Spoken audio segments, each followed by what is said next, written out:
getting better on closing out games. Now, what can you say about how your players were able to redeem themselves this game? Yeah, first of all glory to God and the credit also to the other team. Going into this game, we know Rain or Shine likes to run. We know they're an offensive-minded team, not taking anything away with their defense. They are number 2 sa scoring, 108, Sir Fidel.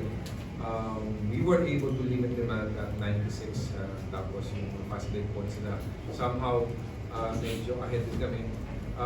But we have to ask first kung bakit kami down and 17 points in the first quarter. So at least okay naman, nakabalik kami, which is really a grind out.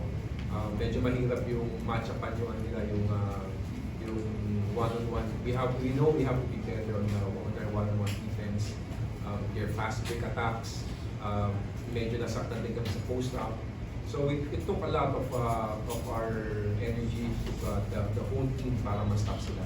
Kasi alam namin, one-to-one talaga mahirapan kami. And dinala kami sa takbuhan, pati sa ilalim.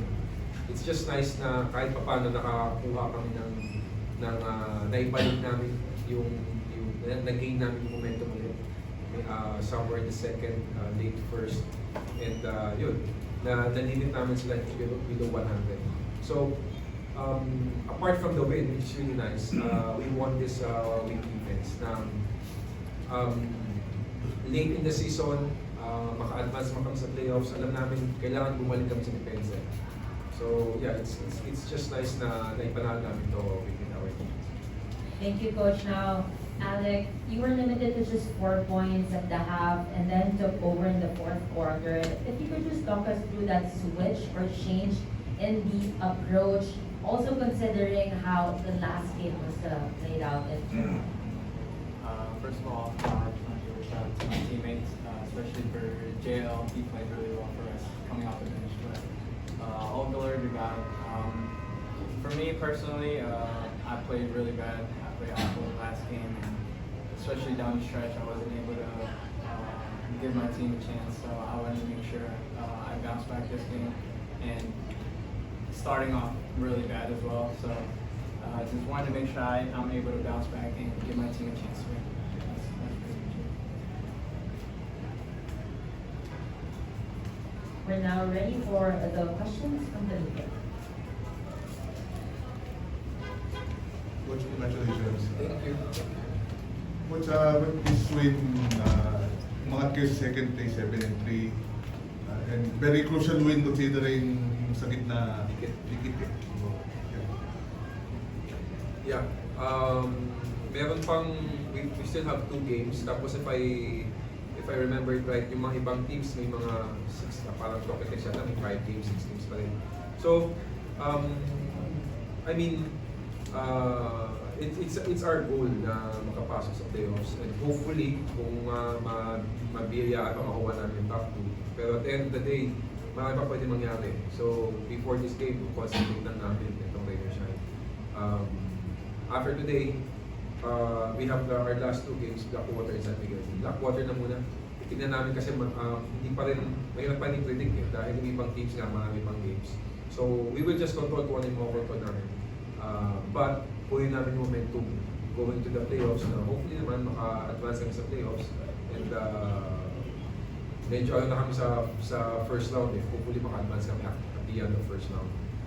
But yun na nga, yung mga lessons na nakuha namin from last game, closing out the game, itong game na to, playing with team defense, hopefully ma-carry out namin, ma-carry over namin yung mga lessons na yun, make it to the playoffs. Alec, in that fourth quarter, you were in the room, you were making shots. You mentioned that you were eager to bounce back on your last game, but how about those shots you made to finish off Rain or Shine? I'm just grateful to have these coaches, Coach Franco, Coach Charles, Coach Willie. They give their trust in me, so I just want to give back to them. They put me there to close the game out, and I just want to make sure I do the job for them. What do you think happened sa first quarter when you fell behind early, and then what also happened in the second quarter that enabled you to make a comeback, 30 points in the second quarter. Oo nga, napaligtad yung score, it was 17-30 tapos 30-17 naman. We know what they like to do kasi paulit-ulit nga kami na yung almost 40 to 50% ng total score na nagkakaroon sa takbuhan and one-on-one. So, pero not knowing it coming into the game, medyo nasaktan pa. Talagang nasaktan kami. At one point, I think we were down by 17. So, yun lang. There's nothing else you can do but to adjust it. There's nothing else you can do but to compete. It's just nice na we find it in ourselves somehow sa mga sarili namin. Then we just played off each other's strength. Tuloy-tuloy lang. Kumbaga, if you're going to a challenge, if you're going to a tough time, tough stretch, balik kayo dun to what you do best as a team. Defense as a team, execute as a team. Then hopefully ma-alis namin, which nangyari no second quarter, which is really nice. And coming into that third quarter, halftime, medyo nakuha kami ng buwelo. 6 of our guys finished with double digits and then 3 others 7 and 6-6. So it says a lot. Kumbaga yung toughness na yun, hopefully, the young team that we are, talagang makuha namin yung toughness, makuha namin yung resiliency. Even if you are down, talagang babalik ka sa team. Coach, ang tingin mo sa schedule nyo na 2 games, parang tapos may long break ata na maghihintay kayo kung sino sa place nyo. Ano masabi sa schedule nyo? Well, okay na kasi yung una naman, parang 4 games kami, dalawang 4 games kami in 8 days or 9 days if I'm not mistaken. So, itong 2 games in 4 days, medyo okay na rin ito sa amin. Pagdating din, kung mapalad man kami na makapit sa playoffs, ganoon din naman schedule every other day eh. So, maganda na rin na nasusubukan namin ito. Maganda na rin na natin-test yung players namin, kami as coaches na paano mag-prepare ng quick turnaround. Okay na rin yun. At least pagdating mo dun sa playoffs where it matters the most, medyo hindi na kami maninibago. You have to go through that.